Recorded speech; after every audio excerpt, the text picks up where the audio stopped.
வரைக்கும் எத்தனையோ case deal பண்ணிருக்கேன். But this is something peculiar. ஏய் இங்க வா.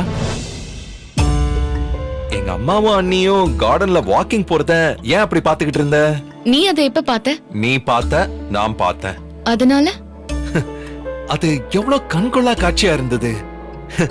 இத்தனை நாளா எங்க அம்மா அண்ணிய ஏத்துக்காம இருந்தாங்க, இப்போ முழு மனசோட ஏத்துக்கிட்டாங்க. அபியும் சந்தோஷமா இருக்கான். கர்ப்பிணியா இருக்கிற மருமக கைய பிடிச்சுக்கிட்டு எங்க அம்மா வாக்கிங் கூட்டிட்டு போறாங்க.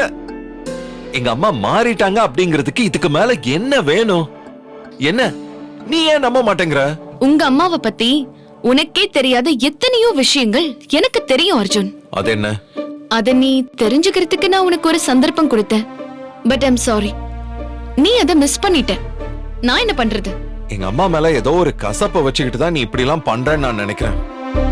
ஆனா எங்க அம்மா ஒன்னும் அவ்வளவு மோசமானவங்க இல்ல. அவங்க ரொம்ப பாசமானவங்க.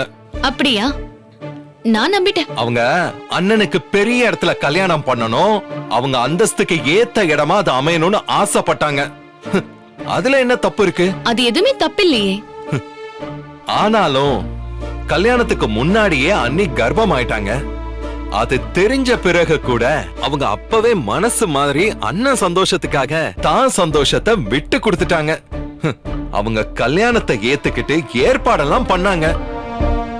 ஆனா அதுக்குள்ள ஏதேதோ நடந்து அண்ணி இறந்துட்டாங்க அப்படிங்கிற மாதிரி ஒரு சிச்சுவேஷன் ஆயிடுச்சு. அதுக்கு அம்மா என்ன பண்ணுவாங்க? அந்த ஏதேதோ நடந்ததுன்னு நீ சாதாரணமா ஒரு விஷயம் சொல்றல, அது அவ்வளவு சாதாரணமான விஷயம் இல்ல அர்ஜுன். அத நீ இப்ப ஞாபகம் வச்சுக்க. நான் இன்னொரு நாள் இந்த வார்த்தையை உனக்கு ஞாபகப்படுத்துறேன்.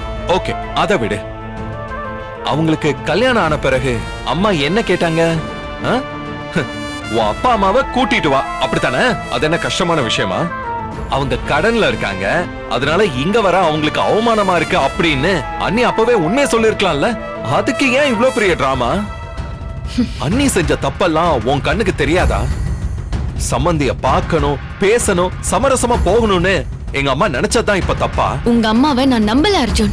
அதுவும் தேவி அக்கா பேர்ல அபிமாமோட கம்பெனி பேரை வைக்க சொன்னது எல்லாமே டிராமாவோட உச்சம்.